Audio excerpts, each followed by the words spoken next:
Samuel, capítulo 7, verso 1.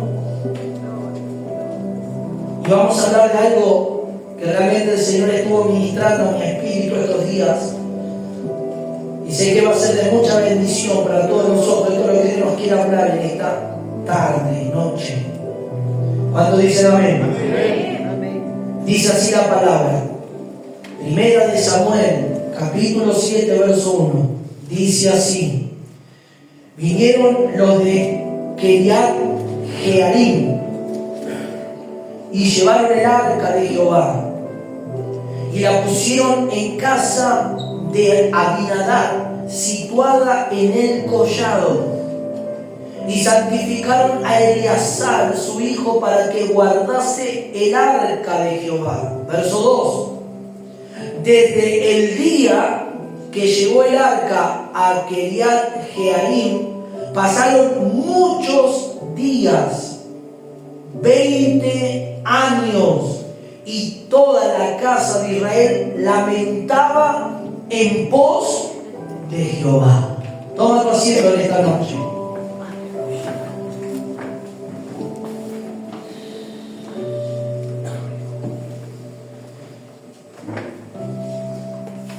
Y a su nombre. Esta historia transcurre en un periodo en cuanto a la nación del pueblo de Israel tiene un suceso muy trágico. Vio que a veces hay tragedia y hay cosas que llegan a nuestros oídos y que uno se lamenta, que uno siente ese pésame de esa tragedia, de esa situación de la cual hay personas que estén viviendo. Claro que esta tragedia se podría haber evitado. Se podría haber evitado este dolor y todo lo que el pueblo comenzó a lamentar en cuanto a un periodo muy extenso de años. ¿Cuánto dicen amén? Vamos a entender, porque leímos aquí quién es Abinadab, dónde llegó el arca de la alianza, que es el arca del pacto, que es la presencia de Dios. ¿Qué pasó? Para que nosotros entendamos un poco el contexto histórico y el relato y cómo esto hoy en día tiene un significado muy espiritual para la iglesia y para cada uno de nosotros. Tenemos que primeramente ir al capítulo 2 de Primera de Samuel y ver la condición la cual se encontraba el sacerdocio en ese tiempo.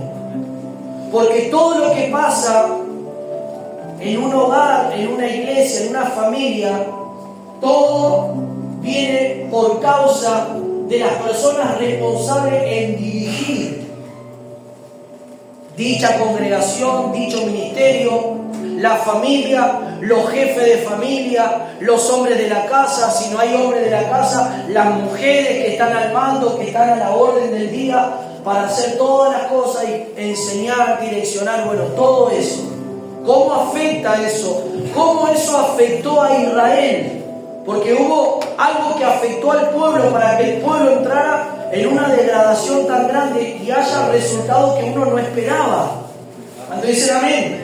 Como en nuestra vida tiene que tener resultados. El Evangelio, la palabra tiene que tener resultados en nuestra vida. Tiene que traer resultados, tiene que pasar algo cuando escuchamos la palabra de Dios, los consejos, las advertencias de Dios, lo que Dios nos tiene que traer un resultado, tiene que haber un cambio, tiene que haber algo que ocurra. ¿No dicen amén? Amén. Capítulo 2, verso 12, vemos que el que estaba ministrando el sacerdocio, porque fue orden perpetua por Jehová hacia Moisés, el linaje de Aarón y todos los descendientes del primer sacerdote llamado Aarón, iban a encargarse de todo lo que era la ofrenda, el sacerdocio e instruir al pueblo en cuanto a la palabra y a las leyes de Dios. Y dice que en ese periodo el que estaba como sumo sacerdote era Elí, y él tenía 2 hijos. Y el proceder de los hijos no era el adecuado y el correcto. Y miren cómo dice el verso 12. Los hijos de Eli eran hombres impíos y no tenían conocimiento ¿de quién? De Jehová. Los hijos del sacerdote, de la persona que estaba en el tabernáculo y en la casa de Dios, responsable de enseñar la ley a Jehová, tenía hijos, y estos hijos dice que eran impíos y eran personas que no conocían a Dios. O sea que ellos tenían el oficio, servían a Jehová, pero de una manera irreverente, de una manera no adecuada, sin tener temor o reverencia o sin prestar seriedad al servicio que estaban teniendo. ¿Cuánto dicen amén? Lo estaban haciendo de una forma rutinaria porque ellos venían del linaje sacerdotal y como sacerdotes tenían que ejercer ese labor. Es como decir, es como los creyentes que hoy vienen a la iglesia y saben que tienen que venir a la iglesia, saben que tienen que congregar, saben que tienen que venir porque vienen a la iglesia y necesitan escuchar la palabra de Dios. Amén. Pero lo hacen de una forma rutinaria, de una forma de costumbre. No realmente que vienen a la iglesia por ese corazón, porque aman a Dios, porque quieren recibir más de Dios, cambiar, ser ministrado, ser sanado, ser liberado. Aunque Dios haga todo eso, porque Dios lo hace en la iglesia, sana, libera, pero muchas veces no hay un compromiso con Dios. Lo hacen de una forma rutinaria, sin el pleno conocimiento de las cosas que Dios nos está hablando, o sabiendo las cosas que Dios nos habla por medio de su palabra, pero no teniéndolas en cuenta, no poniéndolas en obra, en práctica en nuestra vida espiritual, por ejemplo. Así eran los hijos, servían, ellos tenían que hacer el trabajo de sacerdote, pero se movían de una manera impía y sin conocimiento de Dios, sin temor, sin hacerlo como Dios quería. ¿Me va siguiendo? ¿Por qué tenemos que explicar esto? Para saber cuál fue el desenlace de la derrota, de la pérdida, de la degradación. Y dice que todo el pueblo, para resumir y no decir toda la historia, todo el pueblo sabía cómo era el proceder de los hijos de Eli. De una manera impía, incorrecta, se acostaban con las mujeres, hacían cosas que no tenían que hacer. ¿Me va siguiendo? Pero ahí había un joven llamado Samuel, que su madre lo dedicó a Jehová y lo entregó a la casa de Jehová y comenzó a ministrar, y este joven iba creciendo en gracia delante de Dios. Siempre Dios va a escoger, siempre Dios va a colocar y Dios va a enviar a alguien que quiera buscar a Dios de verdad, que quiera agradar el corazón del Señor. Mientras un grupo no quiera, mientras un grupo se resista a Dios, mientras un grupo no quiera abrir su corazón a Dios, siempre va a haber otro grupo o personas que van a querer buscar a Dios de verdad, van a querer hacer la voluntad de Dios.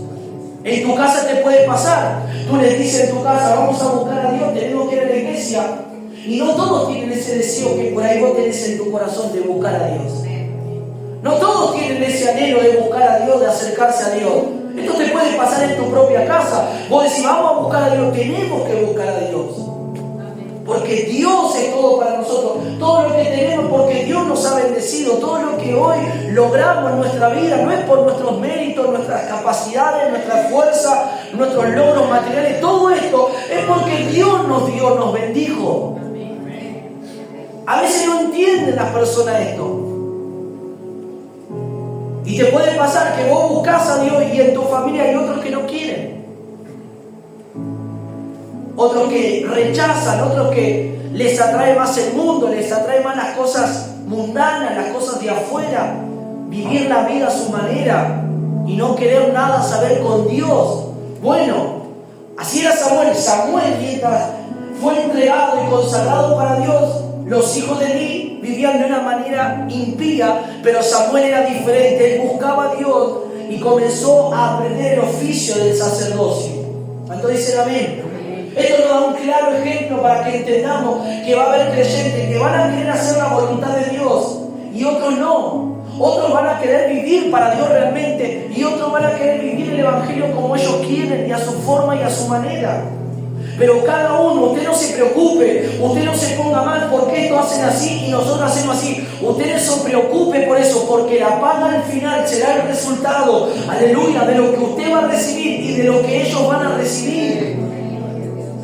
Usted va a recibir según lo que ha hecho y según lo que en su corazón quiere para con Dios en obedecer, y los demás van a recibir según su corazón y según sus obras y lo que han hecho, si lo hicieron para Dios o lo hicieron para sus propios beneficios personales. ¿Me va siguiendo, hermano? Elí escuchó todo esto. Esto está en el capítulo 2, verso 22. Y Elí comienza a hablar a sus hijos y sus hijos comienzan a negar todo esto. No es así, padre, todo lo que dicen es mentira. No, pero yo escucho, dice, que ustedes hacen cosas que a Dios no le agrada.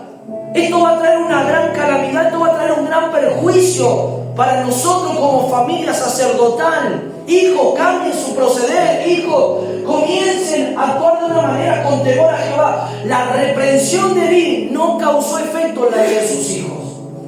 Sus hijos seguían haciendo como les placía, como querían. No hubo un cambio. Creo que Elí no fue muy firme en cuanto a lo que tenía que hacer con respecto a la vida de sus hijos. Él no fue firme en realidad. Él los reprendió, él les dijo, yo escucho esto, pero ellos lo convencieron con sus palabras. ¿Me va siguiendo? ¿Qué es lo que tendría que haber hecho Elí? Elí no tendría que haber desplazado a sus hijos del sacerdocio. Los tendría que haber sacado del sacerdocio. Los tendría que haber hecho a un lado. Pero él no hizo eso. Él permitió que ellos siguieran haciendo el labor como sacerdote de una manera irreverente, incorrecta ante Dios. Esto nos muestra de la firmeza que tenemos que tener nosotros como autoridad en el Señor. Esto nos muestra no solo la firmeza como iglesia, a mí como pastor de la iglesia, a ustedes como hombres y mujeres de Dios con respecto a la vida de sus hijos, en su casa y en todos los quehaceres de su vida, la firmeza que tienen que poner, porque si no hay firmeza, las cosas se van a ir de las manos.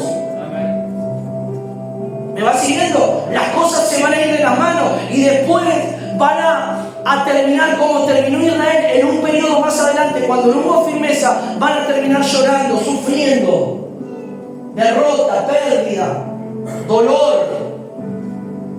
Es mejor revertir la situación ahora. Es mejor que Dios nos dé esta palabra, nos advierta, abra nuestros ojos para que veamos la realidad espiritual. Ustedes conocen la realidad espiritual de lo que pasa alrededor de sus familias, de sus vidas.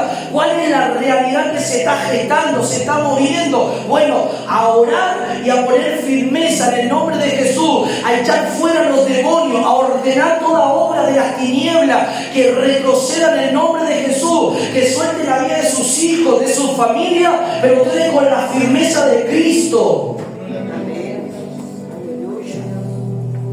Los hijos de Elí seguían ministrando, pero vino Dios y dijo y habló a través de un mensajero, de un hombre que llevó un mensaje y le habló directamente al sumo sacerdote y le dijo: por cuanto no has reprendido de la forma adecuada a tus hijos, tu casa, la vida de tus hijos va a perecer. Y aún todos los que estén en la edad viril, en la juventud, van a morir por cuanto han desechado a Jehová, por cuanto no han sido fieles a Jehová. ¿Me va siguiendo?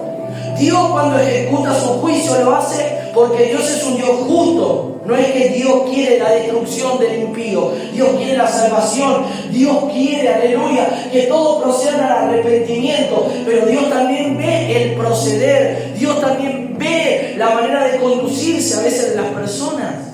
¿Cuántos dicen amén? ¿Cuántos dicen amén a eso? Pasaron los días, parece que la palabra no se cumplía. Parece que todo quedó ahí en veremos, pero no, lo que Dios dijo a través de este mensajero, Dios lo iba a hacer. Pasó un periodo de tiempo y parece que ellos seguían haciendo sus cosas indecente, nada pasaba, hasta que llegó el momento que Samuel oyó a Jehová. Y Jehová habló y dijo: Samuel, yo voy a cumplir todo lo que dije a la casa de Elí. Todo lo que yo hablé lo voy a hacer. Todo lo que yo dije va a pasar. ¿Cuántos dicen amén? Amén. Samuel tenía 8 años. Y el primer mensaje que escuchó Samuel no fue nada lindo. No fue: Samuel, vas a ser mi sacerdote, vas a hacer esto. No, lo que escuchó Samuel, el primer mensaje y la voz de Dios que escuchó fue que venía juicio sobre la casa del sacerdote Elí. Eso es terrible, tremendo. No fue una palabra que Samuel regocijó su corazón, sino que Samuel escuchó, y yo me imagino que Samuel en su corazón sintió tristeza por el hombre que lo asistió, que lo ayudó, que le enseñó. Pero iba a venir eso por cuanto él no hizo como tenía que haber hecho. ¿Cuánto dicen amén?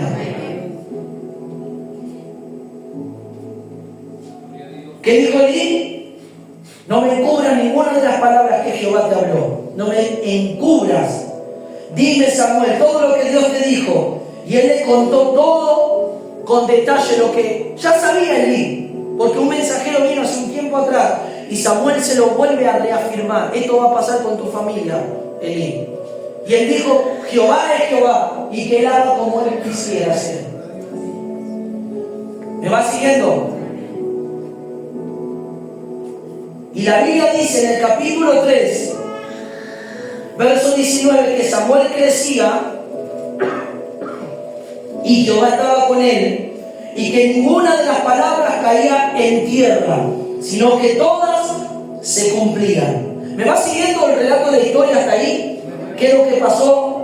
Y ahora vamos a ver que esto que el ministerio sacerdotal estaba haciendo de una manera incorrecta afectó a todo el pueblo, afectó a toda la nación de Israel.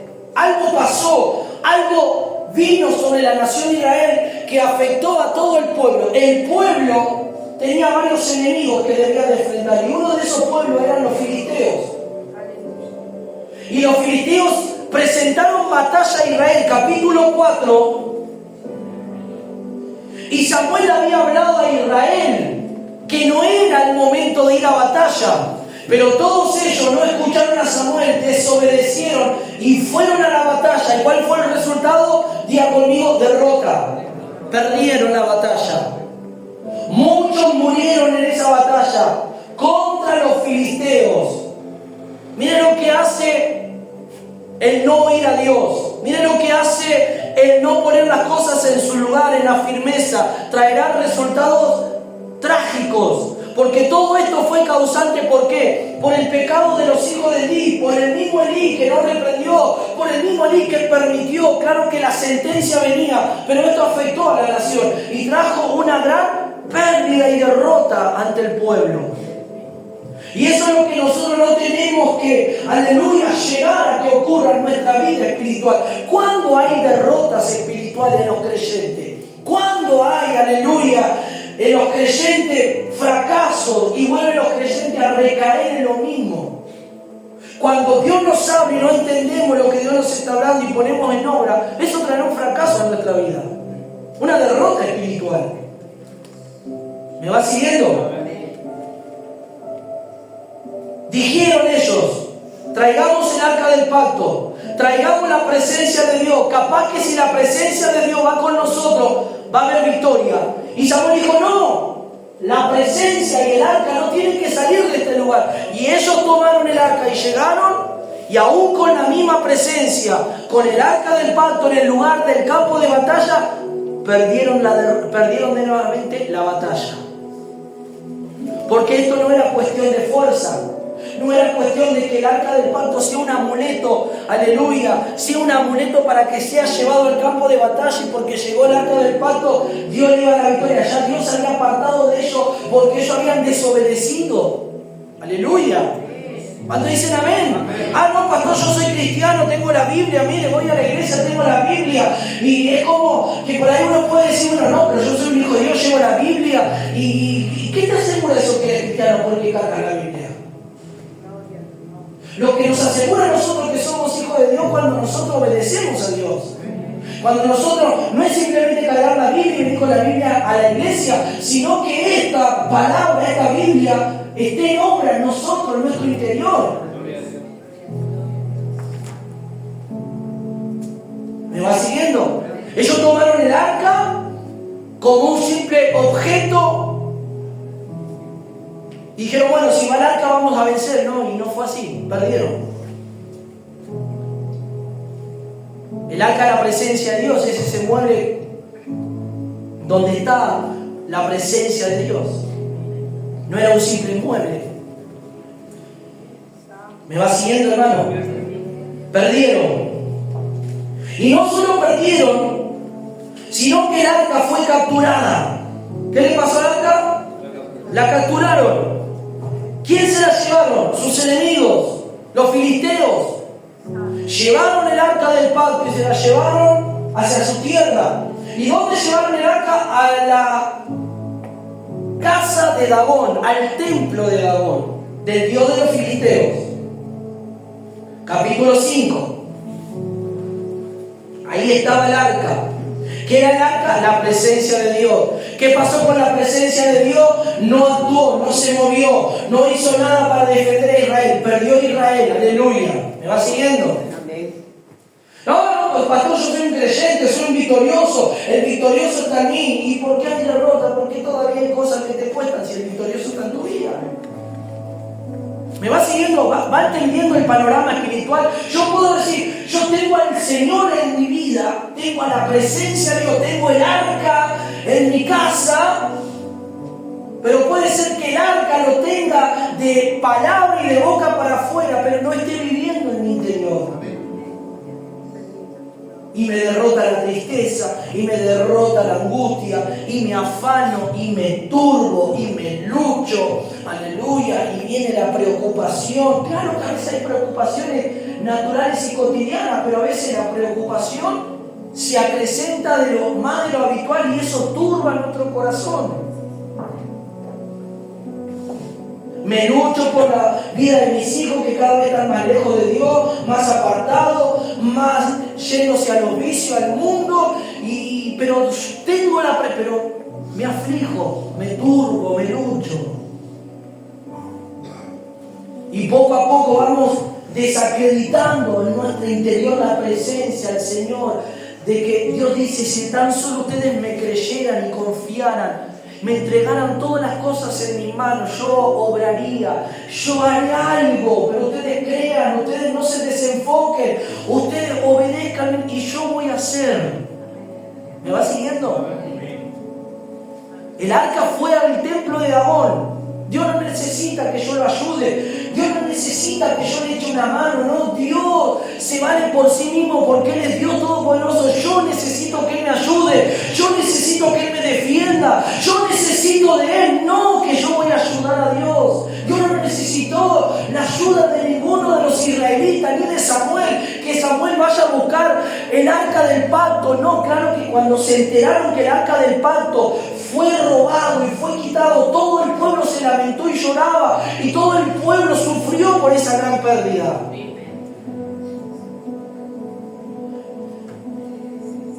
Los filisteos van a querer robar el arca. ¿Saben lo que representan a los filisteos? Los filisteos representan tu carne. Los filisteos, en un sentido espiritual, el ejército filisteo representa la carne que nos roba la presencia, que quiere robarnos, aleluya, la comunión, la intimidad, la confianza en el Señor, la lucha, la prueba que infunde el alma y llega a la carne, nos quiere robar esa presencia, ese deseo de Dios. Entonces, cuando llegó al templo, no necesitó de que nadie vaya a buscar el arca, porque Dios no necesita ayuda de nosotros. Nosotros necesitamos decir, Señor, yo necesito de vos, yo necesito que tú hagas algo en mi vida, aleluya. Yo no necesito ayudarte a vos, o traer a la fuerza a mis familiares, o luchar y esto y lo otro. No, deja que Dios haga. Vos orá, vos consagrate, entregate, buscar a Dios, vivir para Dios. Ah, pastor, pero mirá que las cosas están mal en mi casa. No interesa, si vos entregas tu vida a Dios, Dios va a hacer algo. Dios va a trabajar, Dios va a tocar, Dios va a liberar, Dios va a hacer en un momento algo. No te preocupes, pero no para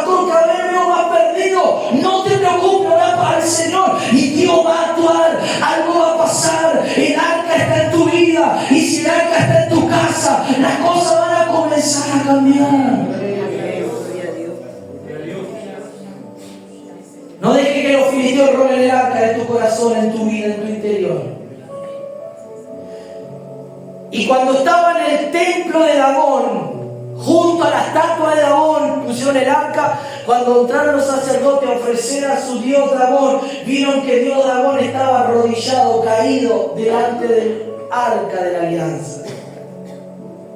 Y otra vez fueron y vieron que no tenía las manos y la cabeza. Y Dios se encendió en ira y comenzó a hacer algo contra esos enemigos y comenzó a mandarle tumores malignos. Y todos dijeron, ¿qué vamos a hacer con este Dios tan poderoso? Devolvamos. Vio que no necesitó Dios que nadie le ayudara. El arca del pacto no necesitó. Dios no necesita de nadie. Nosotros necesitamos de Él. Nosotros necesitamos que Él nos ayude. Nosotros necesitamos que Él nos fortalezca. Nosotros necesitamos que Él tome el control solo. Pero ¿qué tenemos que hacer para darle lugar? Abrir nuestro corazón, confiar, obedecer. Poner las cosas en su lugar y decir, Señor, toma el lugar, toma control, toma el dominio. No voy a hacer nada sin que tú me guíes. No voy a hacer nada sin tu dirección. No voy a hacer nada sin que tú me hables, Señor. No voy a hablar a nadie hasta que vos no me des la orden. No voy a decir nada hasta que vos me direcciones. Entonces no tengo que predicar. Sí, predica todo lo que quiera. Habla del Señor. Invita. Pero a veces lo hacemos tan en la emoción y en la carne, porque tenemos un deseo de que la persona llegue a la iglesia, pero lo estamos haciendo a nuestra manera y con la fuerza nuestra. Queriendo que ellos experimenten lo que nosotros experimentamos, y ellos lo van a querer o no van a experimentar hasta que Dios los toque, porque el que los va a tocar va a ser Dios, no nosotros. Decía que está a tu lado, Dios los va a tocar. ¿Vos sos un instrumento? Claro, sí, pero a veces que tu corazón esté libre de ese afán de querer que lleguen, de querer que... No, que tu corazón esté libre de eso. No te afanes por eso. No te afanes, no te afanes. Señor, yo hice lo que tu palabra nos enseña.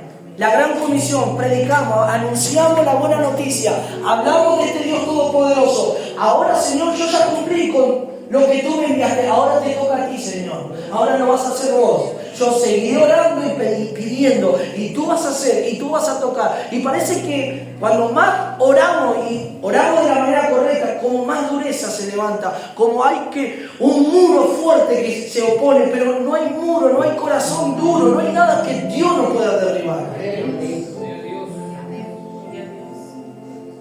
Dice que la presencia de Dios envió estos tumores y comenzaron a enfermarse todos sus enemigos. Dijeron, devolvamos el arca, devolvamos, que esto no tiene que estar, porque esto nos va a traer un gran juicio, una gran calamidad. ¿Y qué hicieron ellos? Capítulo 6.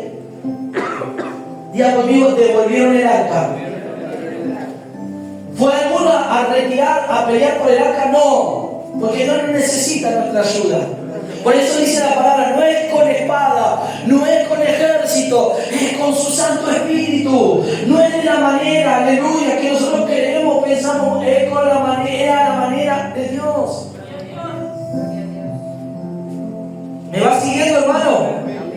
¿Cuántos dicen amén? El arca vuelve, la ponen en una carreta con 2 bueyes. Y sobre todo eso, le dieron ofrenda de expiación de oro, diciendo, demos presente y demos estas ofrendas para que calme el juicio de Jehová contra nosotros. Y fue así. Y dice que la pusieron en una carreta, llegó hasta Ecrón, aleluya, hasta un lugar. Y cuando llegó a Ecrón, los hombres de ahí conocían que era el arca del pacto. ¿Qué quisieron hacer los curiosos? Quisieron abrir el arca, y dice que cuando abrieron el arca murieron un montón de personas por querer hacer algo que era incorrecto. Eso está en el capítulo 6.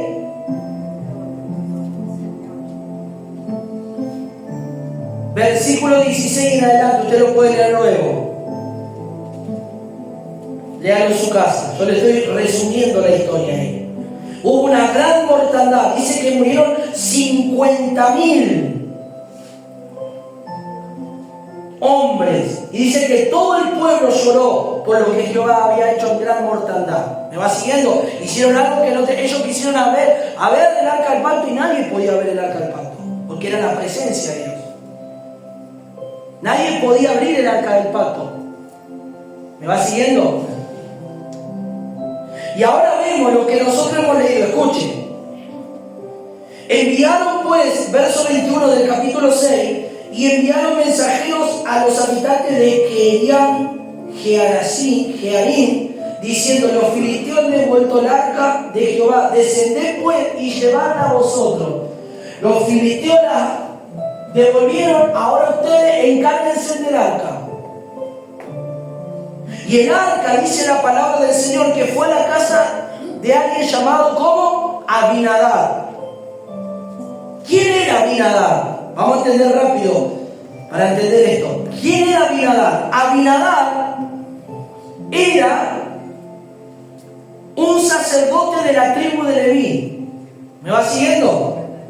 Y dice que él hizo que su hijo se santificara, llamado Eliezer, para que él pudiese tocar el arca y claramente que él no muriera, porque los que no se preparaban para la santificación y pasaban por todo el rito que Moisés había hablado, podían morir. Entonces tuvo que santificarse para Jehová y poder cargar el arca, llevar el arca con mucho cuidado al lugar donde se dirigiese. ¿Me va siguiendo? Y dice que Eleazar fue santificado y el arca fue llevada y la guardaron en un lugar. Y dice que pasaron muchos años, un periodo muy largo. Estuvo casi 20 años guardada en la casa de Abinadab.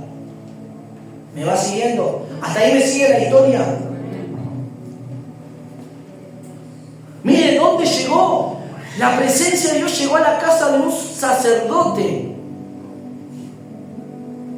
Aunque se hayan santificado, la estacionaron y la dejaron ahí, sin darle el valor, sin darle el cuidado adecuado, sin honrar esa presencia.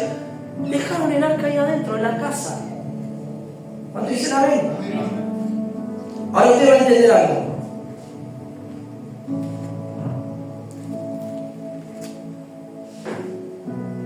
¿Cuánto tiempo pasó? Dice, ¿cuánto? 20. En ese periodo de 20 años, escuche, porque la Biblia dice que pasó 20 años. ¿Qué pasaron en esos 20 años? Tenemos que entender. La Biblia nos muestra, nos habla. En ese periodo de 20 años se eligió el primer rey de Israel. ¿Quién fue el primer rey de Israel? Saúl. ¿Me va siguiendo? Saúl fue levantado como el primer rey de Israel. El pueblo desechó a Jehová y fue levantado Saúl. En esos 20 años me llamó mucho la atención. Mientras yo meditaba, leí toda la historia para, como decir, enhebrar cada palabra en su adecuado lugar. Durante ese periodo de 20 años pasaron. Saúl fue levantado como rey, comenzó Saúl a gobernar, a reinar. En un cierto momento aparece David. Y ahí vemos que Saúl desobedece la voz del Señor por medio del profeta cuando dice que tenían que matar a todos los amalecitas y dejó con vida. Ya sabemos eso, capítulo 15 del libro de Samuel. ¿Me va siguiendo? Pero me llamó la atención que Saúl nunca en su corazón tuvo el deseo de traer el arca del pacto como rey de Israel. Saúl en ningún momento pensó, sabiendo que el arca del pacto estaba en la casa de Abinadab, en su corazón nunca quiso traer el arca. Porque en su corazón él quería ser aplaudido y honrado por los hombres y no quería saber nada con Dios. Por eso él fue destituido como rey, porque desobedeció a Dios. ¿Cuánto dicen amén? Primera de Samuel capítulo 15, rápido.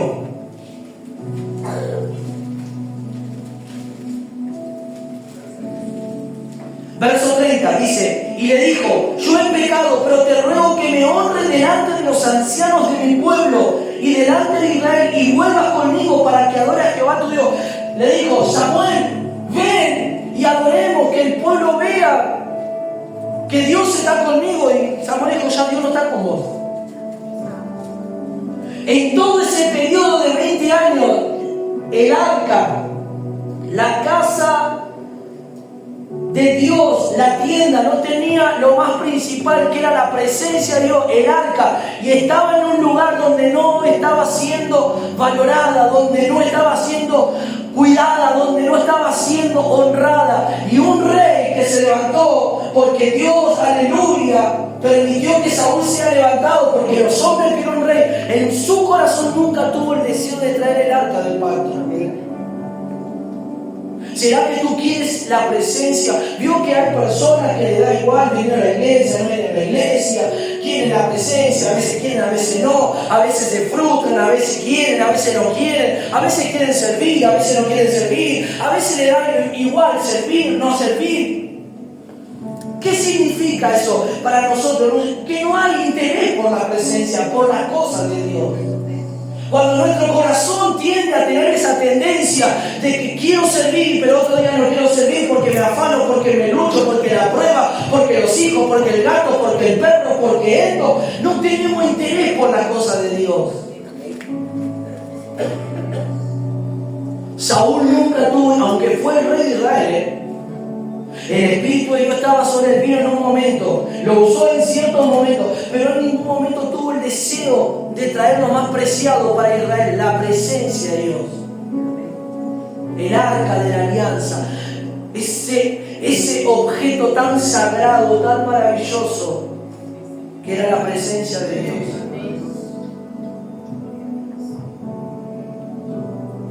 ¿Me va siguiendo, hermano? Él quería que, diga conmigo, ser honrado por los hombres, alabado por los hombres, y que el pueblo diga, no hay como Saúl, el rey nuestro, el rey que nos dio victoria. No, él quería eso, él quería que la gente lo aplaudiera, él quería que la gente lo alabara. Pero nunca en su corazón estuvo el deseo que la presencia de Dios volviese a Israel. Estaba en otro lugar, estaba en un lugar como dijimos aquí que se llama. ¿Vos qué crees? ¿Vos crees que la presencia de Dios esté en tu vida, en tu casa, que retorne a tu hogar, que retorne a la vida de tus hijos, que retorne en todo tu entorno? Tiene que haber un verdadero amor, valor, interés, deseo por esa presencia. Pastor, no tengo la presencia de Dios. Sí, la tenés viviendo en tu espíritu, pero a veces no le das el valor adecuado. A veces no te unís a Él como necesitas unirte. Aunque esté dentro tuyo ahora, porque Él está vivo y está dentro de nosotros, no lo estás escuchando, no le estás dando la suma atención a Él. Estás como Saúl, queriendo quedar bien con todos los demás, la gente, la familia, todo, y no estás quedando bien con el que tenés que quedar bien, honrando a Él que está dentro tuyo. ¿Cuántos dicen amén? Aminadab era un sacerdote de la tribu de Judá. Escuche, era un hombre que conocía la ley de Moisés. Y él sabía que tenían que instruir a sus hijos. Como sacerdote de la tribu de Judá, él tenía que transmitir, porque en el antiguo pacto, en la ley de Moisés, los sacerdotes y las generaciones tenían que escuchar las palabras de Jehová, y se las repetirás al acostarte, se las dirás cuando se levanten, y le hablarás en el camino, le enseñarás a tus hijos así, así, así. Entonces los hijos iban creciendo con la palabra de Dios. Y aquellos que estaban en el sacerdocio eran instruidos por el sumo sacerdote, por los sacerdotes que Dios había levantado como cabeza de familia y estaban en el lugar santísimo, eran instruidos. Los demás sacerdotes, los hijos de esos sumos sacerdotes, eran instruidos. Así como pasó con Aarón, que tenía 3 hijos. ¿Y qué pasó con 2 de ellos? Se murieron. ¿Se acuerdan que se murieron? ¿Por qué? Porque presentaron fuego extraño. Y a su nombre.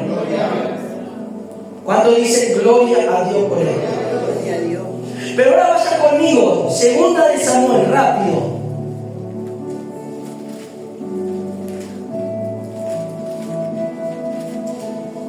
Capítulo 6.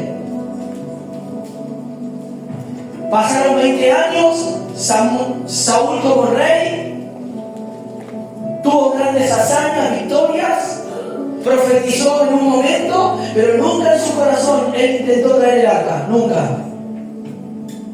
Pero ya Dios estaba provisto de alguien conforme al corazón de él. ¿Quién era? David. ¿Me va siguiendo? En ese periodo extenso pasó la vida de Saúl y Saúl muere. Saúl fue desechado y Saúl en un momento muere. ¿Y quién toma el lugar? Diga conmigo, David. En todo ese tiempo los filisteos hicieron mucha guerra contra Israel. Mucha guerra hubo, mucha, pero mucha guerra. En ocasiones vencía Israel, en ocasiones perdía, pero había mucha confrontación, mucha guerra.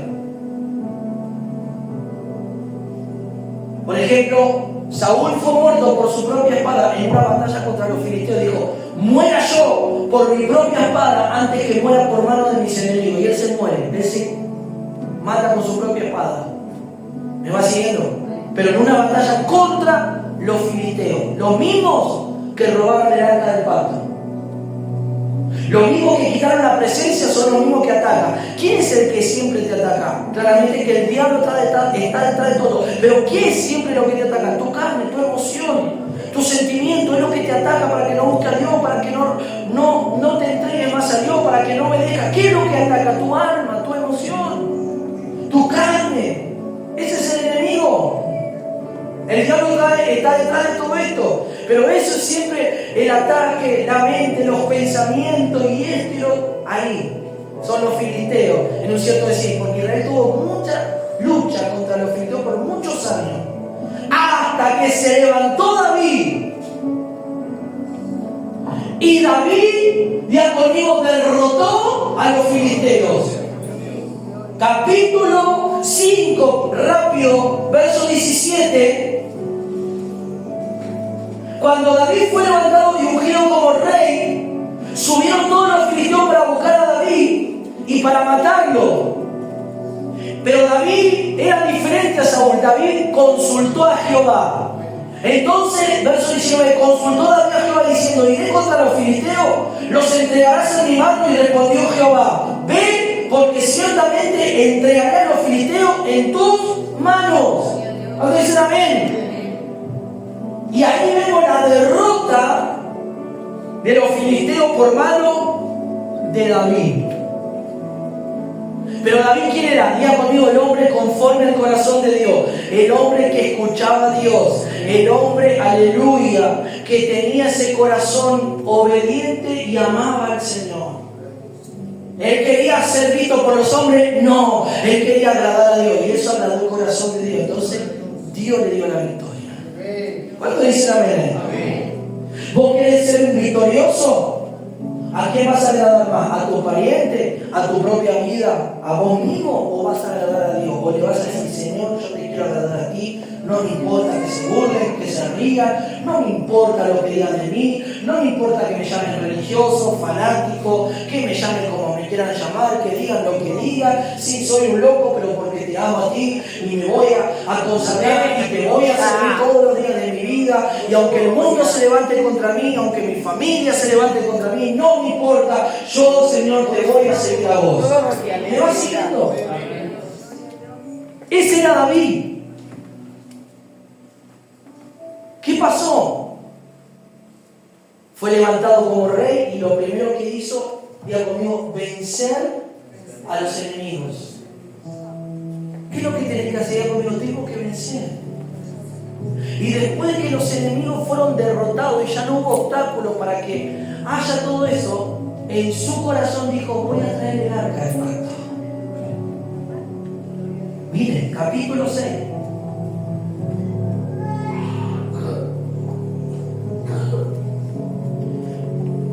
Escuche.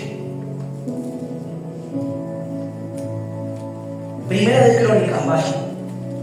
Rápido, Primera de Crónicas. Gloria al Señor.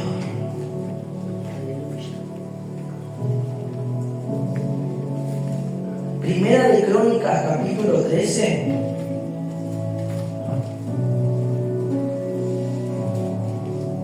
Verso 1. Entonces David tomó consejo con los capitanes de millares y de centenas y con todos los jefes.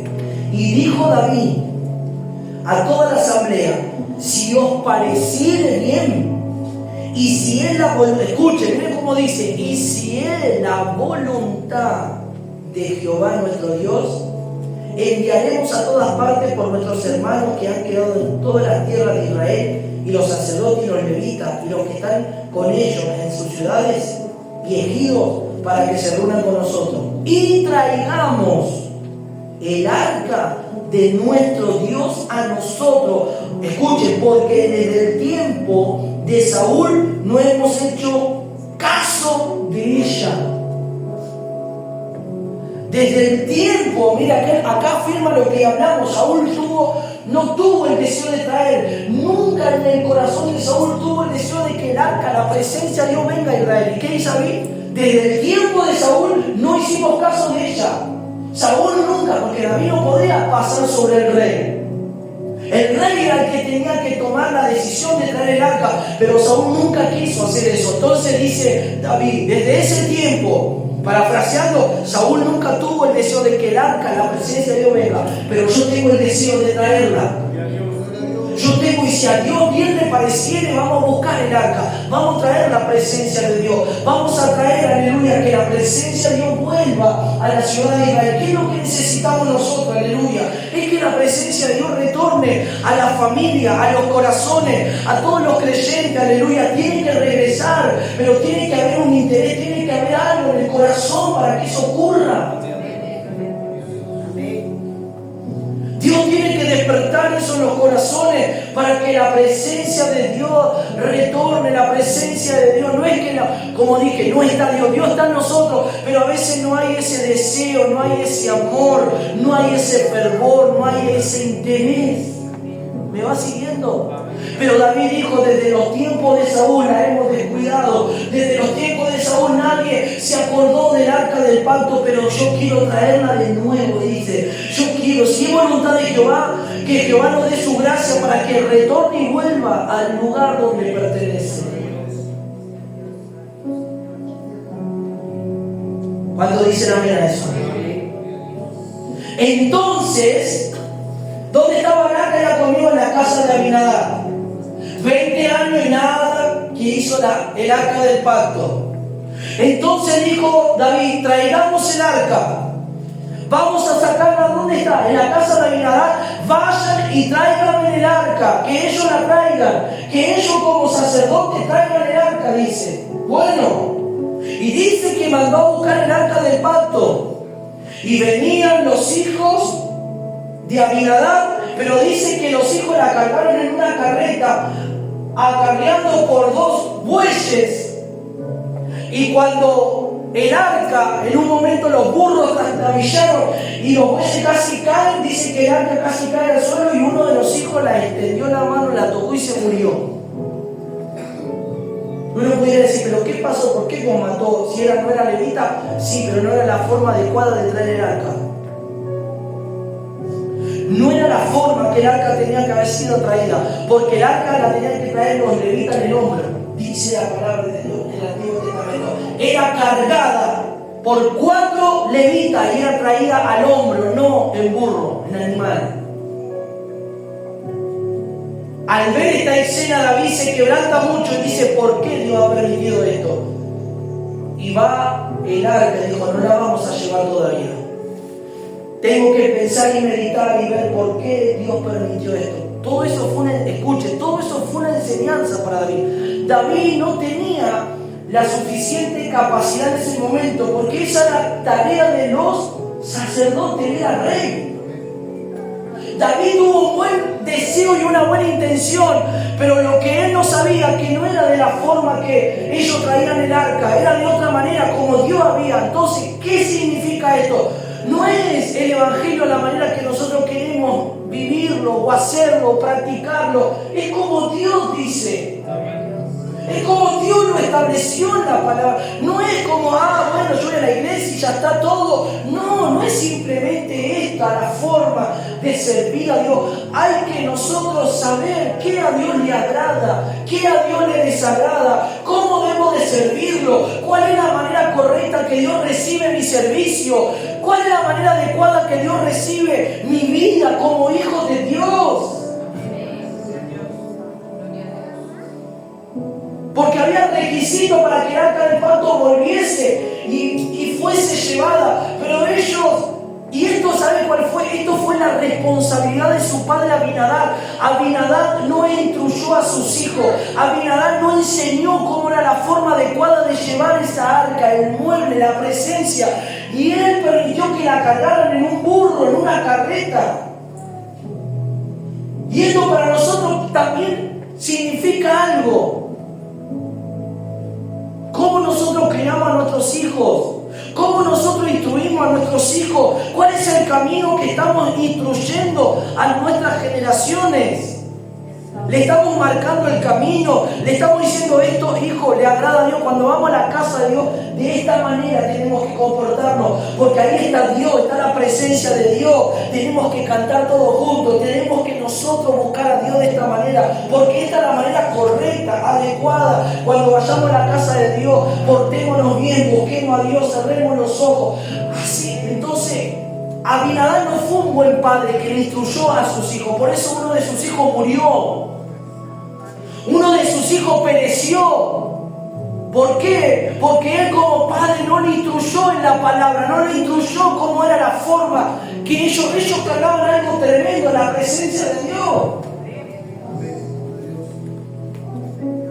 Después los padres sufren, después las madres sufren cuando no le han puesto límite a sus hijos desde pequeños, no le han hablado, no le han enseñado. Después van a crecer y lo que no le enseñaste vos le va a enseñar la calle, le va a enseñar el mundo, le va a enseñar allá afuera, le va a enseñar y va a ser doloroso. Es mejor ahora que ustedes tienen hijos pequeños que desde ahora le instruyan. Cuando vayamos a la casa de Dios, esta es la forma que debemos de buscar a Dios. Esta es la manera. Esto es lo que Dios quiere. Esto es como Dios se agrada de nosotros como familia, como iglesia del Señor que somos. Entonces, mire si Abinadab hubiese sido un buen sacerdote.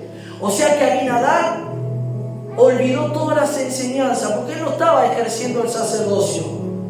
Porque no había casa de Dios todavía. ¿Cuántos dicen amén?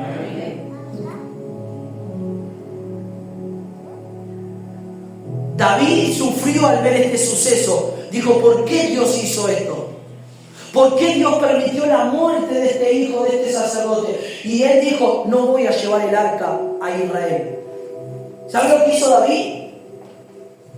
David no llevó la casa. Porque cuando él vio esto tuvo temor. Capítulo 13, verso 12. Y David temió a Dios aquel día y dijo, ¿cómo he de traer a mi casa el arca de Dios? Y dijo, y no trajo David el arca a su casa en la ciudad de David, sino que la llevó en la casa de Obed-Edom Geteo.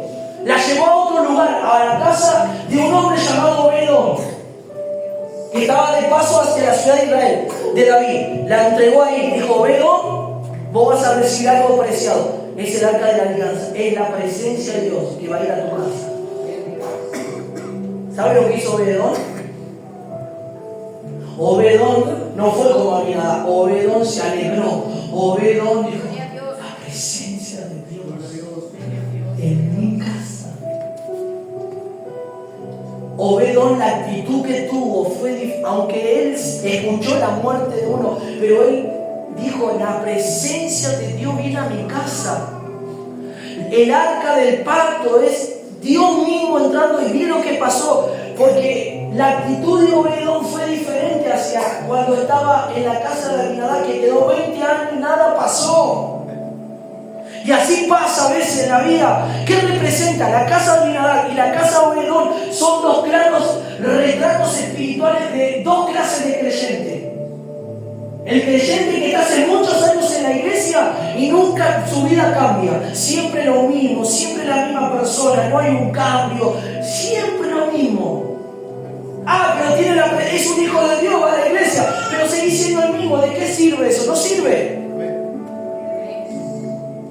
No te sirve de que digas, sí, yo soy cristiano, publico, posteo mensajes cristianos, escucho música cristiana. ¿De qué te sirve si la presencia de Dios no está habitando en tu vida?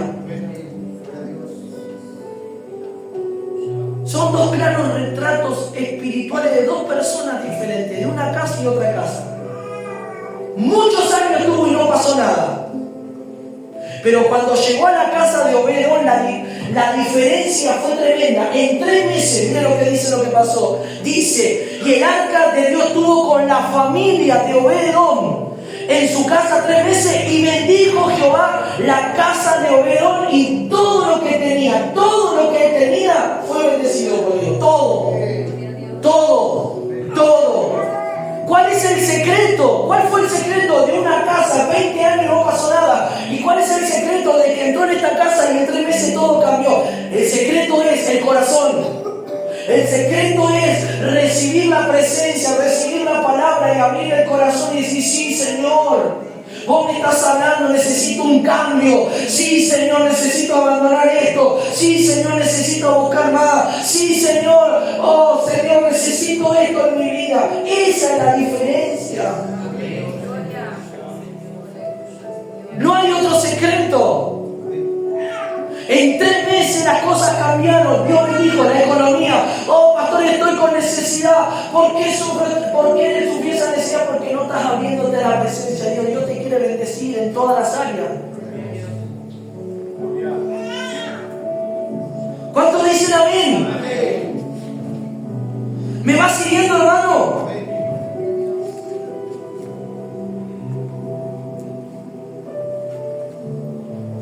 La noticia llegó a la vida de David. En 3 meses Dios revolucionó la casa de Obed-Edom, su familia, su esposa, sus hijos, bendecidos por Dios, porque ellos honraron a Dios, porque ellos quieren estar en la presencia de Dios. Humillémonos, adoremos la presencia. No la dejaron como un simple mueble más, como Abinadab, que bueno, dejarlo ahí y 20 años no pasó nada. Ellos honraron. No era un mueble común, no era algo normal, era la presencia de Dios. Cuando nosotros tenemos presente que la presencia de Dios está en nuestra vida, la vamos a cuidar. No vamos a hablar mal, no vamos a mentir, no vamos a hablar mal de nuestro hermano. Cuando nosotros entendemos que la presencia de Dios mora en nuestra vida, la vamos a cuidar, no la vamos a perder. No vamos a andar haciendo cosas que a Él no le agrada, porque si no vamos a perder esa presencia, se va a entristecer dentro de nuestro corazón y en un momento ya no vamos a sentir. Él está en tu corazón, dentro de tu espíritu, te va a hablar, pero como hay cosas que estás haciendo mal, ya no vas a escuchar lo que Él te está hablando porque estás aturdido por tantas cosas que no están bien en tu vida. La diferencia fue que ellos no lo trataron como un mueble más. Ellos honraron esa presencia, honraron ese mueble, no era Dios en ese lugar. Cuando David escuchó, llegaron las noticias, la casa de Obed-Edom, David fue bendecida. Dios bendijo a su familia, dijo, volvamos y busquemos. Pero ahora, David dijo, ahora entiendo por qué murió ese muchacho. Ahora entiendo por qué murió el hijo de Abinadab, porque ese mueble, la presencia de Dios no se traía en carreta, se traía en los levitas que la tenían que traer. Entonces él consagró, dijo, consárrense, santifíquense y vayan y hagan conforme como Dios estableció a Moisés, traigan el arca del pacto.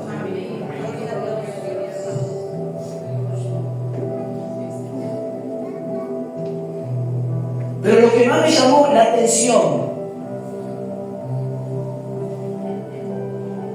dijimos que Dios bendijo a la familia de Obed-Edom, ¿no? Obed-Edom tenía hijos. ¿Y saben cuál fue la bendición de Dios sobre la familia de Obed-Edom? No siempre fue riqueza o bendición material, no, eso es secundario. ¿Saben lo que Dios hizo con ellos? Los puso en el lugar para servir en el templo de Jehová, cuando Salomón construyera el templo. Capítulo 15, miren lo que dice.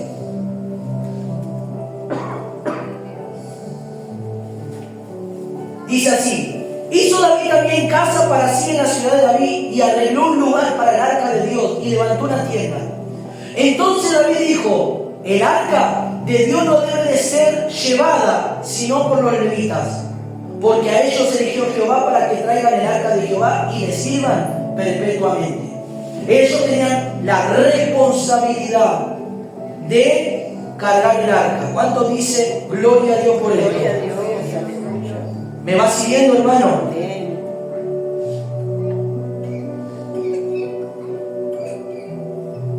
Escuche. Segunda de Samuel. No, primera de Crónica 26. Ahí va, ahora sí. Esta es la bendición que soltó Dios sobre los hijos de Obed cuando él bendijo porque tenían el arca. 26, 4 y 5. Y los hijos de Obed-Edom, Samaías el primogénito, Josabad el segundo, Joa el tercero, y el cuarto Sacar, y el quinto Nantanael, y el sexto Amiel, el séptimo Isacar, el octavo Peulaía, porque Dios había bendecido a Obed-Edom. Ellos fueron porteros y oficiales en la casa de Jehová, dice el versículo 1. Y en el versículo 15 dice: y para Obed-Edom la puerta del sur, y a sus hijos la casa de provisiones del templo. O sea que Dios los bendijo y los puso en la casa de Dios para que ellos administraran alguna puerta. ¿Cuál fue la bendición por estar en el arca del pacto en la casa? Simplemente material, no, espiritual. Ellos iban a servir a Dios. Ellos iban a estar en la casa de Dios todos los días sirviendo a Dios. ¿No es mejor que tus hijos estén en la casa de Dios sirviendo a Dios y que el mundo te los arrastre, te los lleve a las drogas, te los lleve a los vicios, te los lleve a la delincuencia? ¿No es mejor que vos te consagres y busques a Dios para que tus hijos estén acá sirviendo a Dios en un futuro, en el tiempo que Dios diga? Bueno, pastor, pero ahora mis hijos están en el mundo. Bueno, si vos empezás a consagrar y a entregar tu vida a Dios, las cosas pueden cambiar y Dios puede hacer algo, puede traer a tus hijos a la casa de Dios, a la presencia de Dios, pero empezar a poner interés en las cosas divinas y celestiales en tu vida. Comenzá a obedecer a Dios. Obed-Edom fue bendecido por Dios. Obed-Edom Dios lo bendijo. Obed-Edom fue un hombre, aleluya, que fue muy bendecido, él y sus hijos, porque tuvo en su corazón honrar la presencia de Dios, porque tuvo en su corazón buscar a Dios, porque tuvo en su corazón que cuando la presencia de Dios entró en su casa, aleluya, no la dejó como un mueble más, la honró, se postró, se humilló, y Dios vio esa actitud de corazón. Cuando Dios ve nuestro corazón, cuando recibimos la palabra, ahí vemos cuando realmente Dios comienza a hablar. Cuando la palabra que Dios nos habla, la escuchamos y la recibimos, decimos: sí, Señor, ayúdame. Sí, Señor, yo quiero obedecerte a partir de esta noche. Sí, Señor, yo quiero en esta noche, como Obed-Edom, tener la presencia en mi vida, honrarla, cuidarla, amarla. No hacer que se entristezca, no hacer que se vaya de mi vida. No, Señor, por una actitud, por algo. No, Señor, quiero que esta presencia esté en mi vida. Y te puedo asegurar que la bendición de Dios caerá sobre tus hijos. Serán benditos todos tus hijos.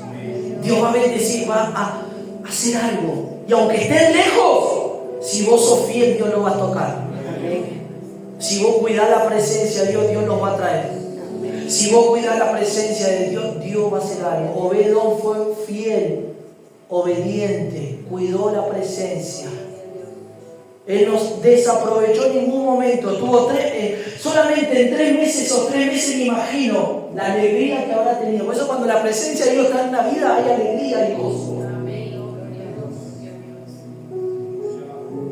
Porque está Dios. Pero hubo un rey que también tuvo en su corazón traer que la presencia de Dios venga, llamado David. Saúl no la tuvo, pero David sí tuvo en su corazón. Y cuando la presencia de Dios salió de la casa, el arca salió de la casa de Obed-Edom, fue traída como tenía que haber sido traída por los levitas. Y ahí vemos, y ahí cuenta la historia que David comenzó a danzar. Y danzó delante de la presencia del Señor. El arca iba adelante y David iba danzando. Y dice que iba danzando en paños menores. Y danzaba con alegría, con regocijo. ¿Por qué? Porque la presencia, muchos años tuvo Dios en Israel sin la presencia de Dios.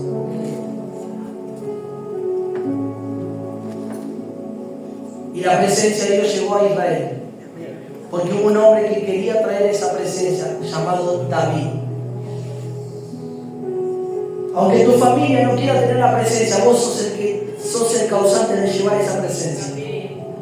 Tu familia capaz que no quiere saber nada con Dios, no importa si ellos no quieren saber nada. Si vos querés la presencia de Dios llevarla a tu vida y a tu casa, vos vas a llevar esa presencia y esa presencia va a hacer algo en medio de todo eso. Que no quieran saber nada, Dios va a hacer algo. ¿Por causa de quién? De ellos no, por causa de vos, que vos querés la presencia y no la querés perder. Dios se va a manifestar y va a hacer algo en ese lugar, en esa casa, en esa familia.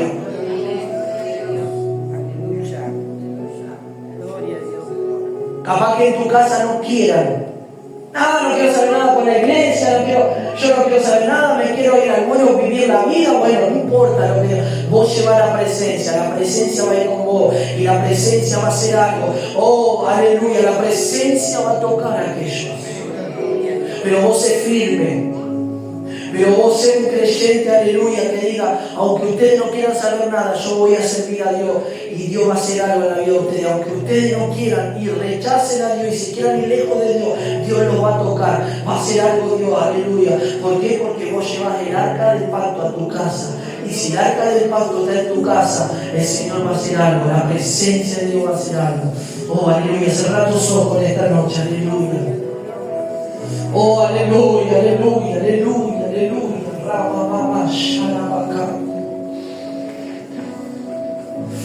Oh Señor, en esta noche, Espíritu Santo, aleluya. Sé como Obed-Edom en esta noche, aleluya. Recibí el arca en esta noche. Señor, yo quiero recibir el arca en mi corazón, en mi vida. Yo quiero recibir tu presencia. No quiero como Abinadab que la recibió, aleluya. Y no le dio el valor adecuado, no. Yo quiero que mis hijos sean, aleluya, Señor, también salpicados por esta unción, por todas estas bendiciones. Ellos también un día te sirvan a ti. Ellos también un día te busquen a ti, Señor, aleluya. Todo depende por alguien que se entregue. Todo depende de que alguien se abra a la presencia de Dios, que se abra al Señor. Todo depende de alguien que busque al Señor. Si hay alguien fiel que busca a Dios, Dios va a poder hacer algo. Pero imagínense si todos los de la casa, uno era fiel y se apartó, ¿cómo Dios podrá hacer algo en esa familia? Aleluya. Hay alguien que necesita hoy, como Obed-Edom, recibir el arca. Hoy hay alguien que necesita, como David, decir, hay que traer el arca, hay que hacer, aleluya, algo para que el arca retorne. ¿Y cómo el arca puede retornar? ¿Cómo la presencia puede venir a un corazón, a una vida? ¿Cómo la presencia de Dios, aleluya, puede entrar en un corazón? Simplemente con una palabra tan simple, una palabra tan poderosa. Me arrepiento, Señor, porque el arca no la tengo en mi corazón. El arca está lejos de mí. Yo quiero que el arca retorne a mi vida en esta noche.